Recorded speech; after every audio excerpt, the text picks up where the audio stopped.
Friends, स्वागत है आपका अपने YouTube channel Radhe Radhe blog में। फ्रेंड्स, आज हम बात करेंगे लोन सेटलमेंट की,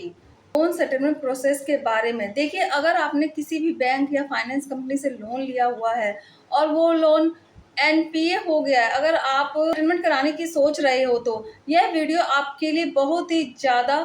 फायदेमंद होने वाला है। अगर आप लोन को सेटलमेंट कराना चाहते हैं तो मेरी अगर राय मानो तो यह एक लास्ट स्टेप होना चाहिए आपके पास। यानी अगर आपके पास कुछ भी रास्ता नहीं बचा है, यानी आपको कहीं से भी कोई उम्मीद नजर नहीं आ रही है, तो आपके पास एक ही ऑप्शन है, लोन सेटलमेंट। उससे पहले लोन सेटलमेंट की जो स्टेप आती है उससे पहले बहुत सी चीज़ें होती है, जैसे आपके सामने से गुजरते, यानी आपके सामने होती है,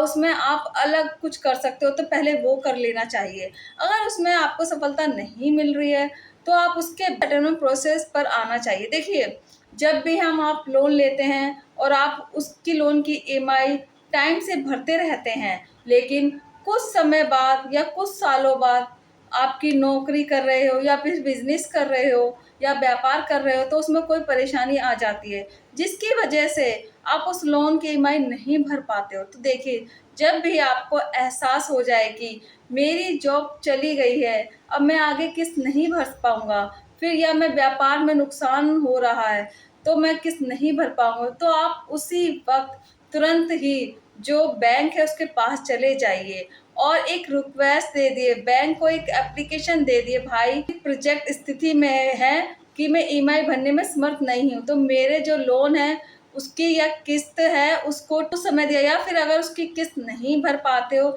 जितनी आपकी चल रही है उसे थोड़ा कम करवाना चाहते हो तो आप वो भी करा सकते हो। यानी बैंक जो है आपकी एप्लीकेशन के हिसाब से उस पर कार्रवाई कर सकता है और आपको कुछ समय के लिए वे मोहलत भी दे सकता है। देखिए, समय के दौरान अगर आपकी फिर से स्थिति ठीक हो जाती तो आप उस लोन को भर सकते हैं, उसकी ईएमआई पे कर सकते हैं, जिससे क्या होगा कि आपका सिविल स्कोर, यानी जो आपका सिविल रिपोर्ट है वो खराब नहीं होगा और भविष्य में जो भी आप बैंक से लोन ले सकते हैं।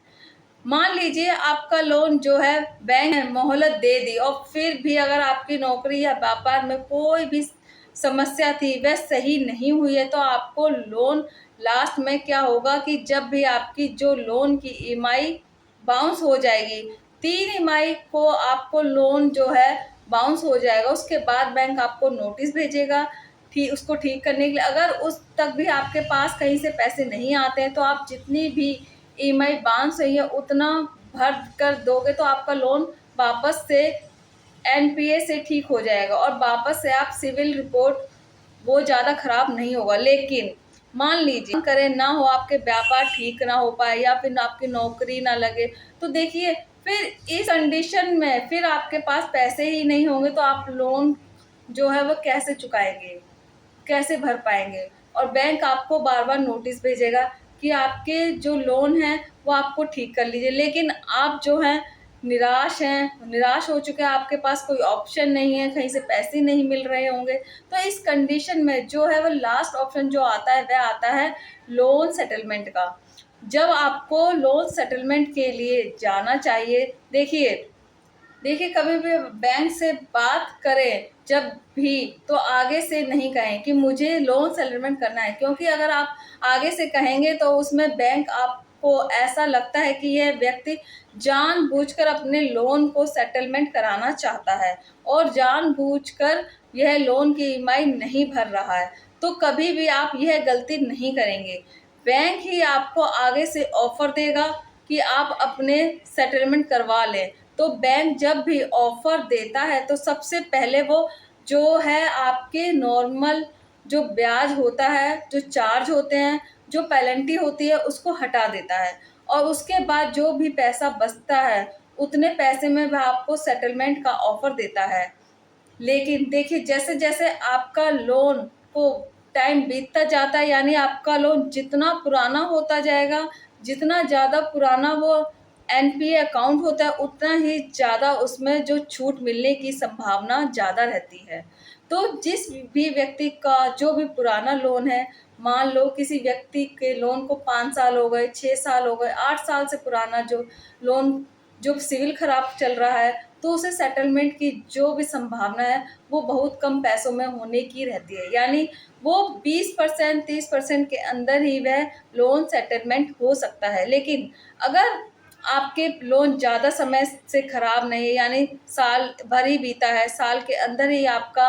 खराब हुआ है, तो अगर आप बैंक के पास जाते हो तो बैंक आपको मिनिमम 50% तो आपसे सेटलमेंट अमाउंट ऑफर करेगा, उससे ज़्यादा शायद ना कर जाए। तो हर बैंक का, हर कंपनी का अलग अलग उसकी पॉलिसी अलग रहती है। उसमें वो अपने कस्टमर को जो लोन सेटलमेंट का ऑफर देते हैं, अगर वो ऑफर आपको अच्छा लगता है तो उसको एक्सेप्ट कर सकते हैं, और आप जो इस कर्ज से हमेशा के लिए मुक्ति पा सकते हैं। लेकिन उसका एक ही नुकसान होगा, भविष्य में जो है आपको कोई भी बैंक या कंपनी फाइनेंस नहीं करेगी, किसी भी प्रकार का लोन देने से मना कर देगी, क्यों आपका जो पुराना लोन सेटलमेंट किया है हुआ है। तो फ्रेंड, उम्मीद है मैंने जो आपको जानकारी दी है वह आपको अच्छी लगी होगी। अगर वीडियो पसंद आए तो वीडियो को शेयर कर दीजिए, और अगर आप हमारे चैनल पर नए आए हैं तो चैनल को सब्सक्राइब कर दीजिए। फिर से मिलते हैं एक और नए वीडियो में। बाय दोस्तों।